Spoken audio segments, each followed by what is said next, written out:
ಹಾಶಿಂ ಮೂಸಾನೇ ಈ ದಾಳಿಯ master mind ಅನ್ನೋದು ತಿಳಿದು ಬರ್ತಾ ಇದೆ. ಹಾಶಿಂ ಮೂಸಾ ಪಾಕ್ನ ಕಮಾಂಡೋ. ಈತನ ಪಾತ್ರದ ಬಗ್ಗೆ ಮೂಲಗಳು ಮಾಹಿತಿಯನ್ನ ಕೊಟ್ಟಿವೆ. ಪಾಕ್ನ ಸ್ಪೆಷಲ್ ಸರ್ವಿಸ್ ಗ್ರೂಪ್ನಲ್ಲಿದ್ದ ಈ ಮೂಸಾ ಸೇನೆ ತೊರೆದು ಲಷ್ಕರ್ ಉಗ್ರ ಸಂಘಟನೆಯನ್ನ ಸೇರಿದ್ದ.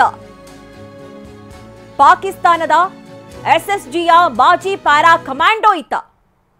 ಐಎಸ್ಐ ಜೊತೆ ನೇರ ಸಂಪರ್ಕ ಇರುವ ಹಾಶಿಂ ಮೂಸಾ ಈ ದಾಳಿಯ ಮಾಸ್ಟರ್ ಮೈಂಡ್ ಅನ್ನುವಂತಹ ಶಂಕೆ ವ್ಯಕ್ತವಾಗಿರುವಂಥದ್ದು. ಹೀಗಾಗಿ ಈತನ ಹುಡುಕಾಟದಲ್ಲಿ ಭಾರತೀಯ ಸೇನೆ ಇದೆ. ಏನು ಈಗ 4 ರಿಂದ 5 ಜನ ಉಗ್ರರು ಈ ದಾಳಿಯಲ್ಲಿ ಭಾಗಿಯಾಗಿದ್ರು ಅನ್ನುವಂತಹ ಕುರಿತಂತೆ ಮಾಹಿತಿಗಳು ಸಿಗ್ತಾ ಇದೆ. ಅವರ ಕೆಲ ಫೋಟೋಸ್ಗಳನ್ನು ಕೂಡ ಈಗ ಭಾರತೀಯ ಸೇನೆ ಬಿಡುಗಡೆ ಮಾಡಿದೆ. ಅಂದರೆ ಒಂದು ಕಡೆ ಪ್ರವಾಸಿಗರ ಅವರು ನೋಡಿದಂತಹ ವಿಚಾರದಲ್ಲಿ ಯಾರ್ಯಾರಿದ್ರು ಅನ್ನುವಂತಹ ಕುರಿತಂತೆ ಮತ್ತೆ ಕೆಲ ವಿಡಿಯೋಸ್ಗಳು ಕೂಡ ಈಗ ಲಭ್ಯವಾಗಿರುವಂಥದ್ದು. ಆ ಶಂಕೆಯ ಮೇಲೆ ಏನು ಪಹಲ್ಗಾಮ್ನ ಹಲವೆಡೆ ಅಭಿ ಪಾರ್ಟ್ನರ್ಶಿಪ್ ಫರ್ಮ್ ಸ್ಟಾರ್ಟ್ ಮಾಡಬೇಕಾ ಅಥವಾ ಪ್ರೈವೇಟ್ ಲಿಮಿಟೆಡ್ ಕಂಪನಿ ಸ್ಟಾರ್ಟ್ ಮಾಡಬೇಕಾ? ಕನ್ಫ್ಯೂಷನ್ ಯಾಕೆ? ಒಬ್ಬ ಎಕ್ಸ್ಪರ್ಟ್ ಜೊತೆ ಮಾತಾಡು. ಎಕ್ಸ್ಪರ್ಟಾ? ಎಲ್ಲಿ? ಬಾಸ್ ವಾಲಾ. Be the boss. ಸೇನೆಯಿಂದ ಕಾರ್ಯಾಚರಣೆ ನಡೀತಾ ಇದೆ. ಉಗ್ರರು ಭಾರತೀಯ ಸೇನೆ ನಡುವೆ ಗುಂಡಿನ ಚಕಮಕಿ ಕೂಡ ನಡೀತಾ ಇದೆ. ಜ್ಞಾತ ಸ್ಥಳದಲ್ಲಿ ಭಾರತೀಯ ಸೇನೆ ಕೂಂಬಿಂಗ್ ಅನ್ನು ನಡೆಸ್ತಾ ಇದೆ. ಪ್ರವಾಸಿಗರ ಮೇಲೆ ದಾಳಿ ನಡೆಸಿದ ಉಗ್ರರಿಗಾಗಿ ಶೋಧ ನಡೀತಾ ಇದೆ. ನೋಡಿ, ಉಗ್ರರ ಬೇಟೆ ಇನ್ನೂ ಕೂಡ ಮುಂದುವರೆದಿದೆ.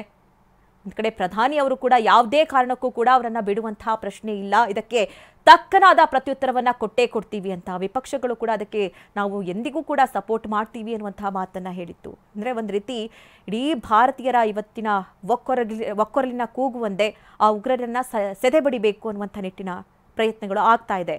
ಭಾರತೀಯ ಸೇನೆ ಅಲ್ಲಲ್ಲಿ ಉಗ್ರ ತಾಣಗಳನ್ನು ನೆಲಸಮ ಮಾಡ್ತಾ ಇದೆ. ಜೊತೆಗೆ ಅಲ್ಲಲ್ಲಿ ಗುಂಡಿನ ಚಕಮಕಿಗಳು ನಡೀತಾ ಇದೆ.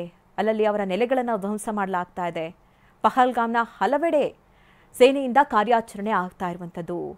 ಉಗ್ರರು ಭಾರತೀಯ ಸೇನೆ ನಡುವೆ ಗುಂಡಿನ ಚಕಮಕಿ ಕೂಡ ನಡೀತಾ ಇದೆ. ಅಂದರೆ ಅಜ್ಞಾತ ಸ್ಥಳದಲ್ಲಿ ಕೂಂಬಿಂಗ್ ಅನ್ನು ನಡೆಸ್ತಾ ಇದೆ. ಅಂದರೆ ಅಜ್ಞಾತ ಸ್ಥಳದಲ್ಲಿ ಅಲ್ಲಲ್ಲಿ ಅವರು ಬೀಡು ಬಿಟ್ಟಿರುವಂತಹ ಚಾನ್ಸಸ್ ಕೂಡ ಇದೆ. ಅಂದರೆ ಒಮ್ಮೆಲೆಗೆ ಅವರು ಪ್ರವಾಸಿ ತಾಣಕ್ಕೆ ನುಗ್ತಾರೆ, ಅಲ್ಲಿ ದಾಳಿಯನ್ನು ನಡೆಸ್ತಾರೆ, ಮತ್ತೆ ಇನ್ನು ಹಲವೆಡೆ ದಾಳಿಯನ್ನು ನಡೆಸುವಂತಹ ಸಾಧ್ಯತೆಗಳಿದೆ ಅಂತಲೂ ಕೂಡ ಹೇಳಲಾಗ್ತಾ ಇದೆ.